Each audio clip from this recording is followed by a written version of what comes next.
So now we're going to have Andy Feldman from the Office of Management and Budget, who comes from the Innovation and Innovation and Evidence team, who's going to be talking about how we can better use innovation or evidence in our decision making. Thank you. Okay, thanks, Edwin. I just want to take a couple seconds. This conference wouldn't have happened without Edwin and his leadership, and maybe we can just thank him right now. Edwin, thank you very much. So I'm going to talk about evidence and innovation and how to connect the two. If any of these topics that I'm going to talk about are of interest to you, I'm going to show my email at the end. You can email me. You can also send a letter with lipstick kisses. That'd be great.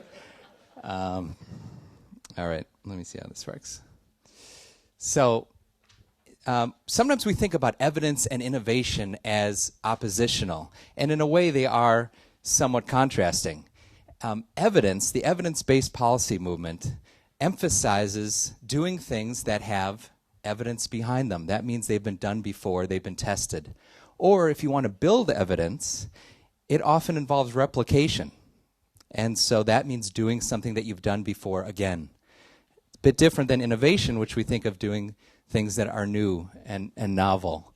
So I'm part of the OMB, Office of Management and Budget at the White House. We have an innovation team and an evidence agenda that's been trying to bridge the gap between these two emphases and also bridge the staff in agencies that are each working on these different topics. So what I'm going to talk about is 5 quick insights from our experience of bridging those two things. So the first insight is that innovation experts are not necessarily thinking like the evidence or evaluation folks in your agencies. It's a different mindset, and what helps is to get the innovation folks, which is probably most of you, as opposed to evaluation experts, thinking about the concept of impact, or in other words, rigorous evaluation. And I'm going to try and give you a little bit of an aha moment here to do that. Here is an innovation. It's the Supported Work Project in the United States several decades ago, and it is a job training program. It was a new style of job training, and here are the results from that initiative. Youth did the best in terms of how many people got a job within 2 years following the program, at 63%. More than half of adult men also got a job, and for adult women it was just under half. So if you only look at these numbers, what would you conclude? Or in other words, if you had limited resources, might you even shift resources from adult women maybe to youth? Because youth are clearly doing the best in terms of employment rates. But I want you to put your mind into, I want to encourage you to try the mindset of an evaluator, which is thinking about impact and not just performance measures. So this program had a control group because it was a randomized control trial, two groups randomly into 2 separate program and control groups. So we have the data from very similar people who didn't receive the services, and here they are. This is the control group data. So for youth, they did just as well not in the program as they did in the program. For adult men, the folks in the program did a little bit better, but it's statistically insignificant. Adult women is the only category where we had a significant difference. In other words, this program only works for adult women. It's the exact opposite conclusion as you would draw from just looking at the performance measures. So these are the types of, as we say, aha moments that we try to convey to the innovation staff to think about why you would want to connect with evaluation people in your agency, to think about impact. So that's insight number 1. Insight number 2 is trying to shift from a mindset among evaluation experts or evidence experts of up or down evaluation. Does this program work or not? Instead, shifting it to which versions of the program work better. Okay? It's thinking about a learning agenda rather than an up or down verdict. And the reason is because evaluation can be very threatening for program managers or advocates. And so what the Department of Labor, for example, has done is required every operating agency within the Department of Labor, there's There's 18 different operating agencies. Everyone has to have a learning agenda that's updated every year. And what is that learning agenda? It's asking, what are the key questions that we don't know, and how can we work with evaluation experts to start to build knowledge around those key areas? Less threatening than saying, we're going to come in and ask, do your programs work or not? The third insight that we've learned is that the behavioral insights team at in the UK has been a model for us, and we now have a behavioral insights team called SBST, Social and Behavioral Sciences Team, based in the White House. And it's learning from the UK experience. It's nascent. We've been doing this just for a year. But one finding from that is that it opens the doors. It opens the doors to parts of government that are not thinking about innovation or evidence. And these teams go in and they say, what are the key questions that you don't know that we could test? What are your key operational challenges, really, that we could test? Is it letters that you send? Could we try and send 3 different letters to see which one works best? It's, again, a non-threatening, kind of easy way to get the foot in the door to helping parts of government that are not in that mindset of trying new things or testing rigorously to do that. And a quick example, the Department of Education, when you have student loans in the United States, you can opt into an income-based repayment program. That means your payment depends on how much money you make, so it's beneficial for people, but the take-up rate was low. So our team worked with the Department of Education to try 5 different communication strategies, and then they looked at the data and said how many more people signed up for it. It was basically cost-free, and it got this department, part of the Department of Education, thinking now in a new mindset. The fourth insight is about tiered evidence grants. It's probably something you may not have heard of yet. We also call them innovation funds. Traditionally, grant programs ask grant applicants for evidence behind their approach, but it's rarely ever tested.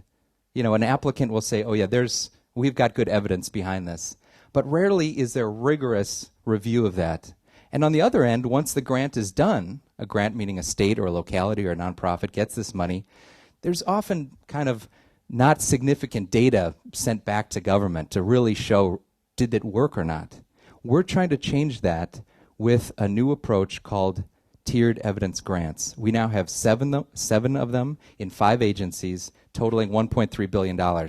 So it's a drop in the bucket compared to all federal grants, but it's growing. So how does it work? When you're an applicant applying to a tiered evidence grant program, you can apply to one of 3 tiers. If you've got a lot of evidence behind your approach, let's say a multi-site randomized control trial, you can apply for a scale-up grant, the most money. If you've got an approach that has some significant evidence behind it, maybe a one-site rigorous randomized control trial, you can apply for a validation grant to test your innovation elsewhere. That validation grant not only comes with the money to run your program, but it comes with evaluation funds.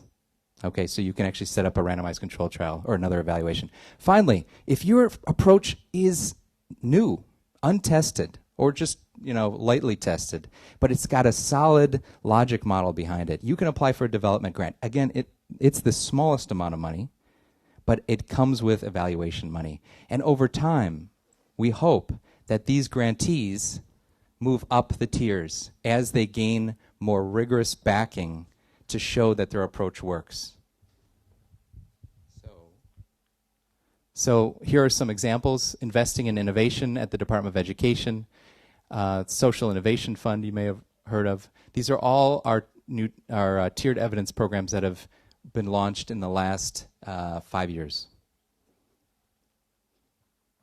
My final insight is the power of bridging experts within your agency. It could also be across government, but just thinking within your own organization, there are often experts in these different areas: innovation, evaluation, performance, data.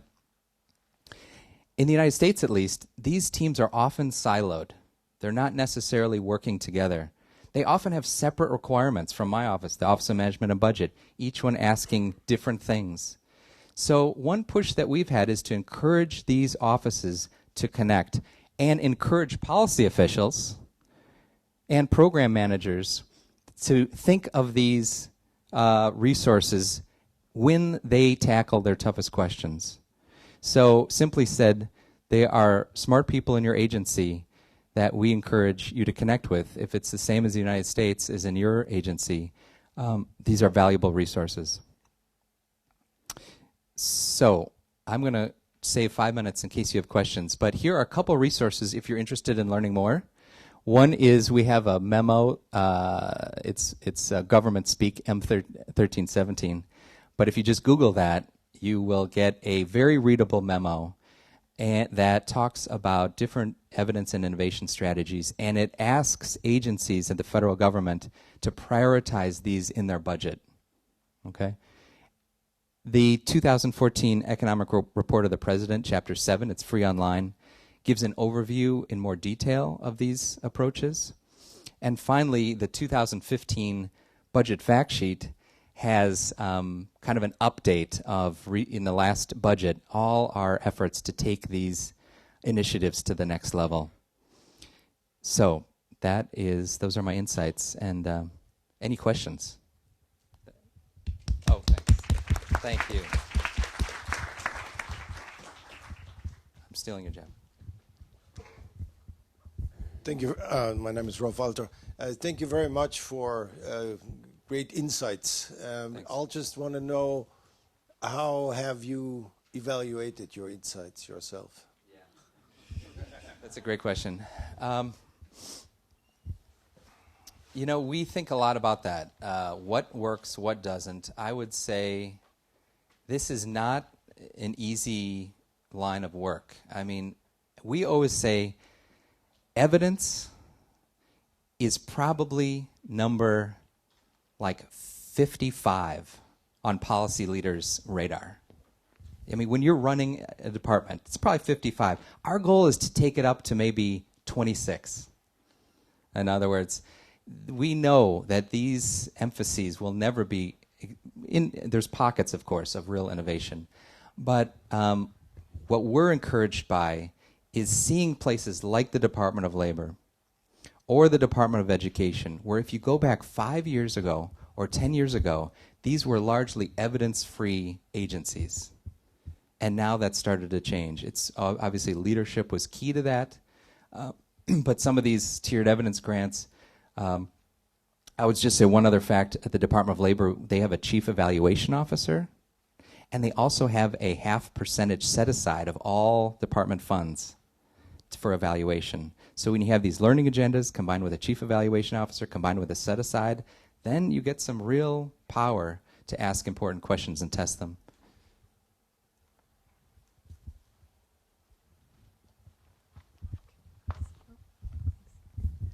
Carol Harding from the Australian Innovation Research Centre. Firstly, I just wanted to say we really support rigorous impact assessment of innovation programs.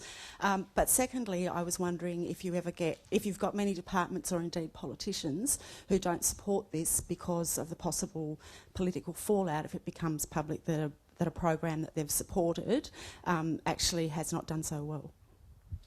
Yeah, these topics are largely off the radar of electeds of Congress. I mean, it's just very tough to get them interested in this. The counter point is that we found we can do a lot within existing authority. So agencies have more flexibility than they think. Their number one response will always be, we can't do that. The lawyers will back them up. But if you push and say, let's double check that, you probably have more flexibility than you think. And that's been the case. So, yeah, we haven't had a whole lot of engagement with Congress. I would love it. And you need that at some point to really lift these up and have them into law. Like, you know, let's say a law was passed that allowed all agencies to do tiered evidence grants. We need Congress, definitely. But what we found is you can get a lot done even without internally.